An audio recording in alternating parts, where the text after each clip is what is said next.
ब्रह्मा जी की पूजा, यज्ञ, व्रत आदि क्यों नहीं होते हैं? ब्रह्मा जी के सृष्टि की रचना के कृत्य में सबसे पहले ब्रह्मा जी के मन से 4 कुमार प्रकट हुए, जो 5 वर्ष की अवस्था के जान पड़ते थे और ब्रह्म तेज से प्रज्वलित हो रहे थे।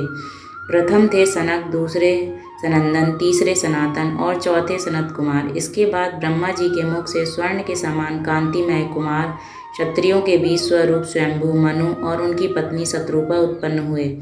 पुत्रों की उत्पत्ति के पश्चात ब्रह्मा जी ने उनसे सृष्टि की रचना करने को कहा, परंतु ब्रह्मापुत्र अत्यंत भागवत परायण होने के कारण तपस्या करने चले गए। इससे जगतपति ब्रह्मा को बड़ा क्रोध आया और कोप सख्त ब्रह्मदेव ब्रह्म तेज में जलने लगे। इसी समय उनके मस्तक से 11 रुद्र प्रकट हुए।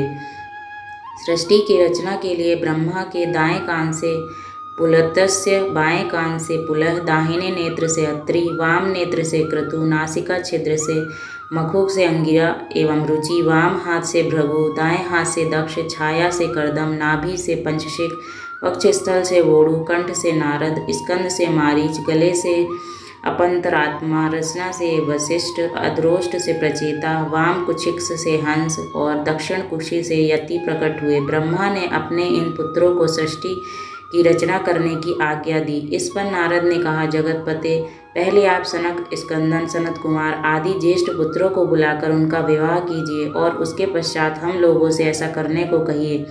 जब हमारे ज्येष्ठ भ्राता तपस्या कर रहे हैं तो आप हमको क्यों संसार के बंधन में डाल रहे हैं? आपने कुछ पुत्रों को तो अमृत से भी बढ़कर तपस्या का कार्य दिया है और हमें आप विष में भी विषम भोग दे रहे हैं। परमात्मा की भक्ति को छोड़कर कौन मूर्ख विनाशकारी विषयों में मन लगाएगा? नारद जी की बात सुनकर ब्रह्मा जी रोष से भर उठे। उनका मुख लाल हो गया और सारे अंग कांपने लगे। फिर अत्यंत रुष्ट होकर ब्रह्मा जी ने नारद को श्राप दिया और बोले, हे नारद, मेरे श्राप से तुम्हारे ज्ञान का लोप हो जाएगा। तुम कामनियों के क्रीड़ा मृग बन जाओगे। श्रृंगार शास्त्र के ज्ञाता, श्रृंगार रसवादन के अत्यंत लोलुप लोगों के गुरु हो जाओगे। उस समय उपब्रहण नाम की तुम्हारी प्रसिद्धि होगी। उसके पश्चात पुनः जन्म में दासी पुत्र होकर वैष्णव भक्ति से भगवान की कृपा पाकर पुनः मेरे पुत्र बनोगे। उस समय मैं तुम्हें दिव्य और पुरातन ज्ञान प्रदान करूँगा, परंतु इस समय तुम मेरी आंखों से ओझल हो जाओ और मृत्यु लोक में गिरो। नारद बोले, तात, आप अपने क्रोध को रोकिए। आप तपस्वियों के स्वामी हैं, जगत सृष्टा हैं। आपका यह क्रोध मुझ पर अकारण ही हुआ है। विद्वान पुरुष को चाहिए कि वह अपने कुमार्गगामी पुत्र को दंड दे अथवा उसका त्याग कर दे, परंतु आप पंडित होकर अपने तपस्वी पुत्र को कैसे श्राप दे सकते हैं?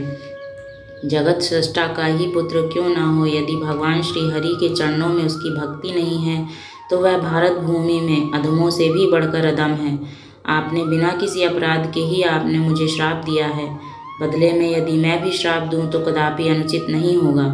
यह कहकर नारद जी बोले, मेरे श्राप से संपूर्ण लोकों में आपके कवच, स्रोत और पूजा सहित आपके सभी मंत्रों का निश्चय ही लोप हो जाएगा। जब तक 3 कल्प न बीत जाएं, तब तक तीनों लोकों में आप अपूज्य बने रहें। इस समय आपका यज्ञ भाग बंद हो जाएगा। व्रत आदि में भी आपका पूजन नहीं होगा। आप केवल देवताओं के पूजनीय बने रहेंगे। 3 कल्प बीत जाने पर आप पूजनियों के भी पूजनीय होंगे।